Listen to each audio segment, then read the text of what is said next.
Shani report 2026 मेष राशि के लोगों के लिए कैसी रहने वाली है।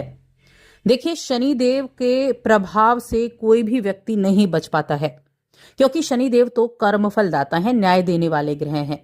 बहुत धीमी गति से चलते हैं, इसलिए बोला जाता है शनै शनै चलने वाले शनि देव।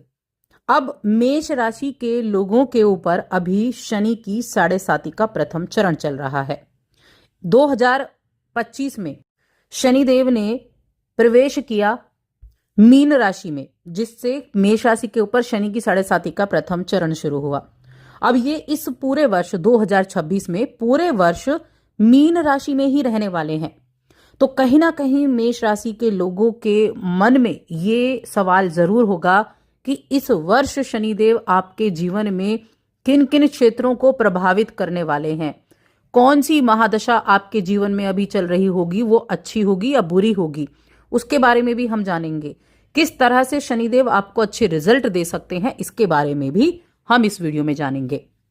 तो आगे बढ़ने से पहले छोटा सा ही निवेदन है, चैनल पर पहली बार आए हैं, अभी तक चैनल को सब्सक्राइब नहीं किया है तो जरूर कर लें। देखिए, शनिदेव मीन राशि में है और मीन राशि यानी आपके 12वें भाव में है। अब 7 मार्च 2026 से 13 मार्च 2026 तक जो शनि की स्थिति है वो अस्त अवस्था की है, यानी शनिदेव अस्त रहेंगे। और जब भी कोई ग्रह अस्त होता है तो क्या होता है, उसके जो प्रभाव है ना वो नगण्य हो जाते हैं, वो प्रभाव देने में उतना सक्षम नहीं होता है। अब ये जो टाइम मैंने आपको बताया है 7 मार्च से 13 अप्रैल 2026 तक, इस टाइम पीरियड में आपको शनि की 7.5 के प्रभाव देखने को नहीं मिलेंगे। जो कार्य रुक कर चल रहे थे, जो खर्चे रुकने का नाम नहीं ले रहे हैं। देखिए, मेष राशि के जातकों ने इस 2025 के वर्ष में ये जरूर ऑब्जर्व किया होगा कि पता नहीं कहां से कितने खर्चे आ जाते हैं जिनको आप अवॉइड भी नहीं कर सकते। एक के बाद एक खर्चा आ रहा है, आप इनकम है आपकी, आपके पैसे आपके पास आ रहे हैं, लेकिन आप बचा नहीं पा रहे हैं। महीने के अंत तक तो छोड़ो, मिड तक भी आपके वो पैसे खत्म हो जा रहे हैं। ऐसी स्थितियां आपके लिए रहेंगी। टेंशन बिना वजह की बढ़ रही है, तो ये चीजें जरूर चल रही होंगी। तो 7 मार्च से 13 अप्रैल 2026 तक कहीं ना कहीं ये आपके लिए राहत का समय रहेगा, जब आप अपने खर्चों पर कंट्रोल भी पा सकेंगे और कहीं ना कहीं धन की सेविंग भी करते हुए दिखाई देंगे। हालांकि बहुत कम टाइम है, लेकिन फिर भी उसके बाद भी कुछ चीजें आपके लिए अच्छी रहेंगी। इसके बाद आ जाते हैं सीधे हम 27 जुलाई पर। 27 जुलाई 2026 शनिदेव वक्री चाल चलेंगे। जो कहते हैं ना उल्टी चाल चल रहे हैं, तो ये इतना धीमी गति से चलने लगते हैं कि लगता है कि उल्टी चाल चल रहे हैं। तो ये समय कब होगा? 11 दिसंबर तक। 27 जुलाई से 11 दिसंबर तक शनिदेव वक्री रहेंगे। अब देखिए, शनिदेव हर साल वक्री होते हैं, अभी भी वक्री हुए थे। तो ये जो वक्रस्त स्थिति होगी जुलाई से 11 दिसंबर तक की, इस टाइम पीरियड में भी आपके लिए एक तो जो कार्य आपने किए हैं उन पर आप आत्ममंथन भी कर पाएंगे, उनके द्वारा रिजल्ट प्राप्त कर पाएंगे। हालांकि काम का प्रेशर तो रहेगा, ये मैं नहीं कह रही हूं, काम का प्रेशर तो रहेगा, लेकिन फिर भी कहीं ना कहीं उससे भी आपको थोड़ी सी राहत मिलेगी। किस तरह से मिलेगी ये भी हम जानने वाले हैं। शनिदेव के बारे में एक चीज आपको जरूर समझनी चाहिए, क्योंकि शनिदेव हमेशा लगता है हमें कि शनिदेव चुनौतियां लेकर आते हैं, कठिनाइयां लेकर आते हैं, लेकिन शनिदेव इन कठोर चुनौतियों को देकर जीवन में अनुशासन का महत्व भी सिखाते हैं। गलतियों से सबक लेकर सुधरने का मौका देते हैं, आत्ममंथन करने का मौका देते हैं, अनुशासित बनाए रखने का मौका देते हैं। ये एक ऐसे अध्यापक हैं जो हमें सदैव कर्म पथ पर बने रहना सिखाते हैं। तो ये शनिदेव हैं। हाँ, धीमी गति से चलते हैं, तो इसीलिए उनके रिजल्ट भी आपको उतनी ही धीमी गति से मिलते हैं।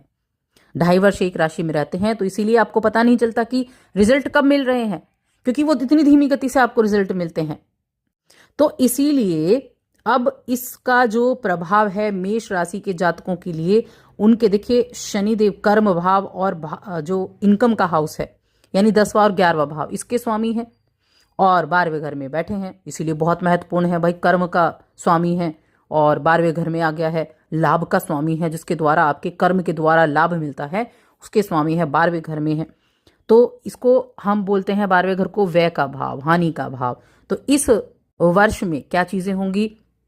खर्चे तो बढ़े हुए हैं, मैंने पहले ही बताया आपको, खर्चे तो बिल्कुल बढ़े हुए हैं। तो जो भी कमा रहे हैं पता नहीं चल रहा है कि कहाँ कैसे जा रहा है, स्थिति डामाडोल होती जा रही है। लेकिन जब शनिदेव ऐसा कर रहे हैं तब आपको बस ध्यान क्या रखना है, शनिदेव की ये देखिए, शनिदेव हर चीज सीख के लिए करते हैं, तो इसीलिए अपने खर्चों पर अंकुश लगाना सीखना होगा। थोड़ा सा अपने हाथ को टाइट करना होगा। जहां आप 50 रुपए लगा रहे हैं वहां आप 40 रुपए लगाना शुरू करें। तो ये थोड़ा सा आपको ध्यान देना है। कुछ ऐसी चीजें जरूर होती हैं जहां आप कंट्रोल कर सकते हैं, तो ये आपको सीखना है, खर्चों को नियंत्रित करना है। क्योंकि फिजूल खर्ची भी मेष राशि के जातक करते हैं, इसमें कोई दो राय नहीं है। इसीलिए फिजूल खर्ची से बचें ताकि चुनौतियों से आप बच सकें, और थोड़ा हेल्थ का ध्यान रखें। वैसे तो जरूरी नहीं कि सबके लिए हेल्थ उतनी ही इंपॉर्टेंट हो या सबके लिए साढ़े साथ ही उतनी ही ज़्यादा नेगेटिव प्रभाव देने वाली हो। और इस दौरान जब आप अनुशासन का पालन करते हैं, अनुशासित रहते हैं, तो आपकी हेल्थ भी अच्छी रहती है और आप बहुत ज़्यादा बीमारियों की चपेट में भी नहीं आते हैं। तो खर्चे का तो ध्यान रखना ही है, लेकिन आपको चीज़ें क्या अच्छी होने वाली हैं। सबसे पहली चीज़ है, आपको अपने कार्य के द्वारा यानी अपने कार्य के लिए विदेश जाने का मौका शनिदेव देने वाले हैं। अगर काफ़ी समय से ये इच्छा थी और आप ट्राई भी कर रहे हैं तो आपको ये इच्छा इस वर्ष पूरी होगी। वैसे तो कामकाज में भागदौड़ है, लेकिन वो भागदौड़ का भी रिजल्ट मिलेगा। काम का प्रेशर भी है, लेकिन उस काम का भी रिजल्ट मिलेगा, क्योंकि शनिदेव कभी किसी भी चीज को डिनाय नहीं करते। शनिदेव का काम है कि हार्ड वर्क तो कराऊंगा लेकिन रिजल्ट भी दूंगा। विदेशी माध्यमों से धन प्राप्ति होगी।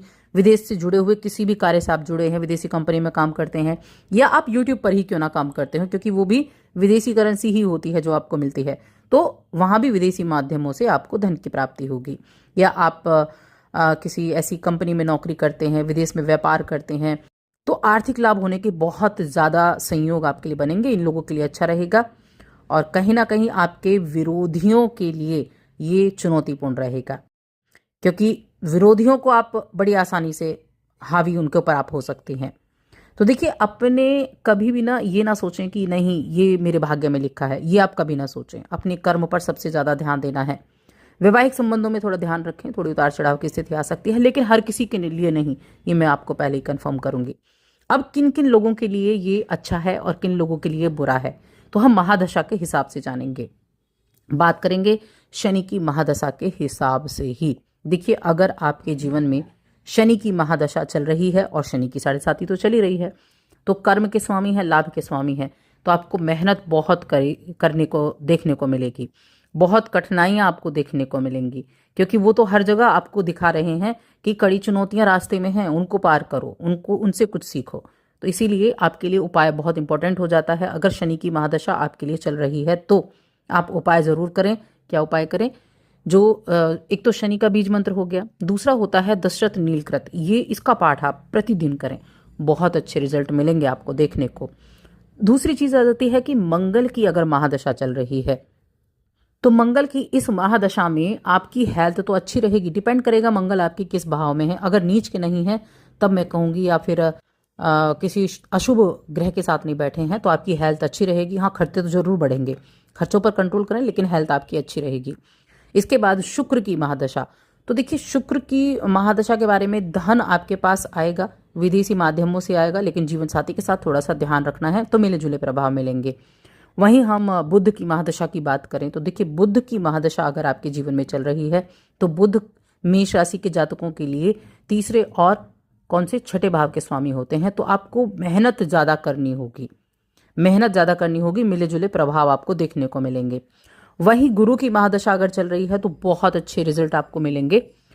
आप खर्चों पर कंट्रोल कर पाएंगे, थोड़े से एफर्ट से आपको उसके रिजल्ट मिलेंगे। तो गुरु की महादशा वाले लोगों के लिए ये वर्ष बहुत अच्छा होने वाला है। और इसके बाद आ जाते हैं चंद्रमा की महादशा। तो चंद्रमा की महादशा, देखिए चंद्रमा की महादशा के लिए मैं कहूंगी कि आपके टेंशन बिना वजह की ना लें, टेंशन को दूर करने का प्रयास करें, इस चीज़ का ध्यान रखें तो चीज़ें ठीक हो जाएंगी। वैसे ये भी मिला जुला रहेगा। सूर्य की महादशा अगर आपके जीवन में चल रही है, तो अपने कर्म को ही अपना भगवान समझें, अपने कर्म पर ही सबसे ज़्यादा ध्यान रखें। त्रिकोण के स्वामी होते हैं, तो त्रिकोण के स्वामी हैं और अगर शुभ स्थिति में बैठे हैं तब आप बहुत सारी चीज़ों पर विजय प्राप्त कर पाएंगे। लेकिन अगर सूर्य भी नीच के हैं आपकी कुंडली में तो मैं कहूँगी बहुत सावधानी से आपको अपनी जॉब, अपने करियर पर ध्यान देना होगा।